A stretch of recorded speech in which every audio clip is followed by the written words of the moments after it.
आज मैं यहाँ पर बात करूंगा करंट इलेक्ट्रिसिटी के एक बहुत ही इंपॉर्टेंट पॉइंट की। तो आप जानते हो कि बैटरी का पॉजिटिव हमेशा नेगेटिव के मुकाबले 20 वोल्ट ज्यादा रहता है। क्या हमेशा नेगेटिव पे जीरो एज्यूम करें? नहीं, पॉजिटिव पे हमेशा नेगेटिव से ज्यादा होना चाहिए। तो अगर इस पे -10 मानेंगे तो यहाँ कितना हो जाएगा? -30 वोल्ट। जो पहला पॉइंट इस्तेमाल करेंगे वो ये होगा। हमें पता है कि करंट हमेशा कहाँ जाएगा? -5 अपॉन रेजिस्टेंस कितना है? 5। तो करंट कितना आएगा? तो नोडल को इस्तेमाल करने के लिए किसी भी एक पॉइंट के वोल्टेज को एज्यूम कर लीजिए। तो अगर ये 0 है तो ये वाला पॉइंट कितना होगा? हेलो बच्चों, रीनीट सीरीज में आपका स्वागत है। आज मैं यहाँ पर बात करूंगा करंट इलेक्ट्रिसिटी के एक बहुत ही इंपॉर्टेंट पॉइंट की। मेथड डेफिनेटली आपने सुना होगा। नोडल मेथड को समझने के लिए पहले हमको बैटरी का फंडामेंटल समझना जरूरी है। देखो, सुनने में पॉइंट बहुत बेसिक है बट बड़ा अच्छा पॉइंट है। फॉर एग्जाम्पल, मैंने बोला मेरे पास एक बैटरी है जिसकी वैल्यू 20 वोल्ट है। अब बैटरी की वैल्यू 20 वोल्ट है, इसका मतलब क्या है? तो आप जानते हो कि बैटरी का पॉजिटिव हमेशा नेगेटिव के मुकाबले 20 वोल्ट ज़्यादा रहता है। तो मतलब इस एग्जाम्पल में, तो अगर बैटरी की वैल्यू 20 है मतलब पॉजिटिव पे हमेशा नेगेटिव के मुकाबले 20 ज़्यादा लगा है।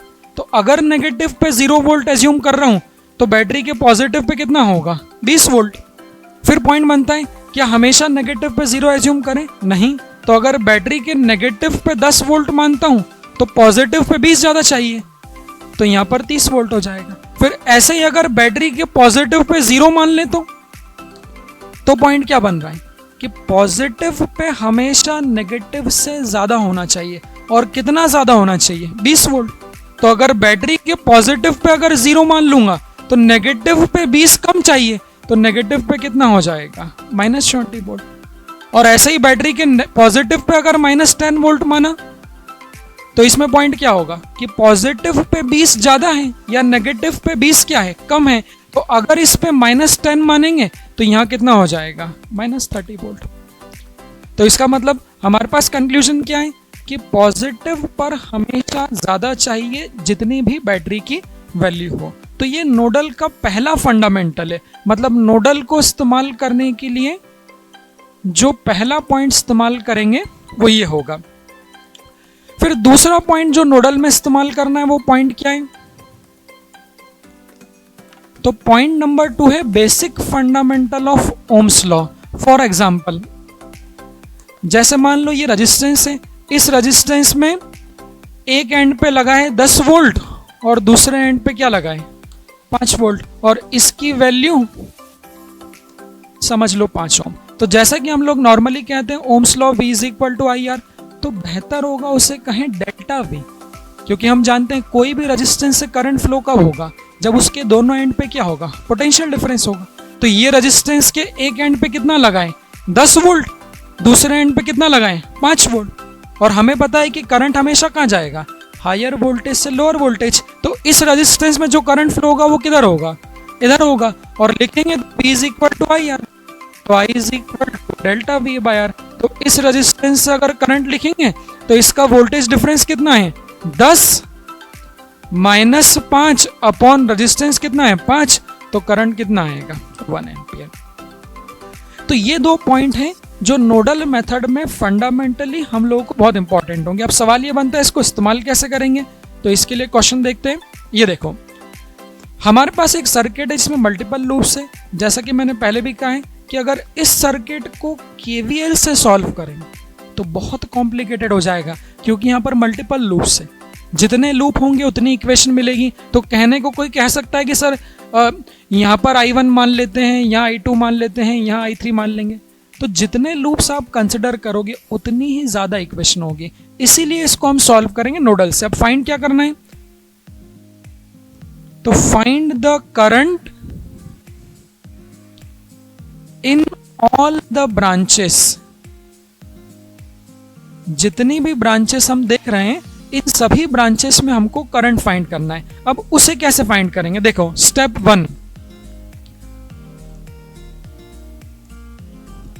1 नोडल को अप्लाई कैसे करें? देखो, नोडल को अप्लाई करने के लिए सर्किट के किसी भी पॉइंट पर आप कुछ भी वोल्टेज एज्यूम कर लो। फॉर एग्जाम्पल, इस बैटरी को पकड़ते हैं। देखना, सबसे पहले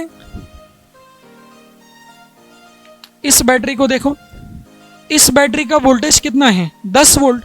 जैसा कि मैंने अभी डेफिनेशन कही कि इस बैटरी का वोल्टेज 10 है, मतलब इसके पॉजिटिव और नेगेटिव पे जो डिफरेंस होगा वो डिफरेंस कितना होगा 10 वोल्ट।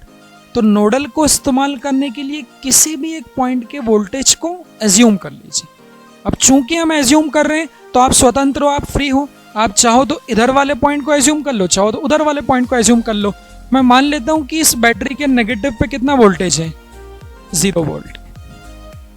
तो अगर इस बैटरी पर नेगेटिव पर 0 वोल्ट एज्यूम किया तो इसका पॉजिटिव इस नेगेटिव से 10 ज्यादा होना चाहिए, क्योंकि इसका वोल्टेज 10 है। तो अगर ये 0 है तो ये वाला पॉइंट कितना होगा 10 वोल्ट होगा। देखो उसके बाद फिर हमें पता है कोई भी वायर जब तक बीच में रेजिस्टेंस ना आए जब तक उसका वोल्टेज क्या रहेगा सेम रहेगा। इसको मैं कहता हूं फालतू का वायर, सीधा सीधा। तो अगर ये पॉइंट का वोल्टेज 0 है तो यहां से यहां तक कोई रेजिस्टेंस नहीं है, मतलब इसका वोल्टेज भी क्या होगा 0 होगा। फिर यहां से यहां तक कोई रेजिस्टेंस नहीं है, इसका वोल्टेज भी 0 होगा, इसका वोल्टेज भी कितना होगा 0 हो गया। तो मतलब ये वाला पूरा पॉइंट कितने वोल्टेज पे है 0 वोल्टेज पे। ऐसे ही ऊपर वाला पॉइंट देख लो, इसका वोल्टेज 10 है तो इसका वोल्टेज भी 10 होगा, इसका वोल्टेज भी 10 होगा और इसका वोल्टेज भी क्या होगा 10 होगा। तो इसका मतलब हमने सर्किट के नीचे सारे पॉइंट को मार्क कर दिया, सर्किट के ऊपर सारे पॉइंट को मार्क कर दिया। अब हमारा अल्टीमेटली टारगेट क्या है कि हमको क्या करना है करंट डिटरमाइन करना है। तो करंट को डिटरमाइन कैसे करेंगे देखना, पॉइंट देखो क्या है। ये हमने बोला बैटरी, इस बैटरी की वैल्यू 30 वोल्ट है। देखना अब इस बैटरी की वैल्यू 30 वोल्ट है, इसका मतलब कि इसके पॉजिटिव पे नेगेटिव के मुकाबले 30 ज्यादा है। और पॉइंट देखो इसके नेगेटिव पे ऑलरेडी कितना लगा हुआ है 10 लगा हुआ है। तो इसके नेगेटिव पे अगर ऑलरेडी 10 लगा हुआ है इसका मतलब पॉजिटिव पे 30 ज्यादा होना चाहिए। तो यहां अगर 10 है तो 30 ज्यादा इसके पॉजिटिव पे यहां पे कितना होगा 40 वोल्ट होगा। मतलब ये जो पॉइंट है ये वाला पॉइंट का वोल्टेज कितना होगा 40 होगा। देखो ऐसे अगर हम इस बैटरी की बात करें तो सोचो इस बैटरी की वैल्यू कितनी है 40 वोल्ट, मतलब इसके पॉजिटिव पे नेगेटिव की तुलना में 40 ज्यादा है। अब इसके पॉजिटिव पे ऑलरेडी कितना लगा हुआ है 10 वोल्ट। देखो इसके पॉजिटिव पे ऑलरेडी 10 वोल्ट है, तो मतलब नेगेटिव पे 40 कम होना चाहिए। सोच लो, तो यहां अगर 10 लगा है तो इसके नेगेटिव पे 40 कम होना चाहिए। तो 10 में से अगर 40 कम कर दूंगा तो कितना बचेगा -30। मतलब ये वाली बैटरी के नेगेटिव यहाँ पर जो वोल्ट आएगा -30 वोल्ट आएगा। तभी तो इसके माइनस और प्लस के बीच डिफरेंस कितना हो जाएगा 40 हो जाएगा। ऐसे इस पे बात कर रहे हैं, इसको देखो इस बैटरी की वैल्यू कितनी है हमारे पास 50 वोल्ट है। तो इसकी वैल्यू 50 वोल्ट है, इसका मतलब इसके पॉजिटिव पे नेगेटिव की तुलना में कितना ज्यादा है 50 ज्यादा है। और इसके पॉजिटिव पे ऑलरेडी कितना लगा हुआ है 10 लगा हुआ है। तो यहां अगर 10 लगाएं इसका मतलब इसके नेगेटिव 50 कम चाहिए। तो 10 में से 50 कम मतलब ये वाले पॉइंट का वोल्टेज कितना हो जाएगा -40 वोल्ट होगा। तो इससे हमको क्या फायदा मिला, इससे हमको हर पॉइंट का वोल्टेज मिल गया, यहाँ का यहाँ का यहाँ का। फिर सवाल बनता है कि इससे फायदा क्या होगा। तो इससे फायदा क्या होगा, देखो इस रेजिस्टेंस को देखना 2 ओम को। अब 2 ओम वाले पर देखो कहानी कैसी बनेगी कि 2 ओम वाले रेजिस्टेंस की अगर हम बात करें तो इस 2 ओम वाले का एक पॉइंट लगाए 40 वोल्ट पे और एक पॉइंट किस पे लगाए 0 वोल्ट पे। जैसा कि हमको पता है कि कोई भी रेजिस्टेंस अगर करंट कैलकुलेट करना है तो करंट कब फ्लो होगा जब उसमें क्या होगा पोटेंशियल डिफरेंस होगा। और ये 2 ओम वाले को देखो तो इसका हायर वोल्टेज कौन सा है 40, इसका लोअर वोल्टेज कौन सा है 0। तो करंट किधर फ्लो होगा 40 से 0 और करंट की डायरेक्शन किधर होगी नीचे। तो अगर ये करंट की मुझे वैल्यू निकालना है जिसको मैं I1 कह रहा हूं तो करंट हमेशा क्या होता है डेल्टा V/R। तो इस रेजिस्टेंस के अक्रॉस पोटेंशियल डिफरेंस कितना होगा 40 - 0 और R कितना है 2। तो 40/2 दैट इज कितना 20 एम्पियर। और इस 20 एम्पियर की डायरेक्शन किधर होगी नीचे होगी। ऐसे अगर इस रेजिस्टेंस की बात करें तो इसको देखो, तो इस पे बात करें तो इसके एक एंड पर -30 लगा है और एक एंड पे कितना लगा है 0 लगा है। और हमें पता है करंट हमेशा क्या होता है हायर पोटेंशियल से लोअर पोटेंशियल। तो पहली मिस्टेक बच्चा अब कर सकता है कि इसमें भी वो करंट नीचे ही करेगा, नहीं, -30 की वैल्यू कम है किससे, 0 से, तो यहां जो करंट होगा वो 0 से किधर फ्लो होगा, -30, मतलब इसमें जो करंट की डायरेक्शन होगी वो ऊपर होगी। इस करंट को कहते हैं I2।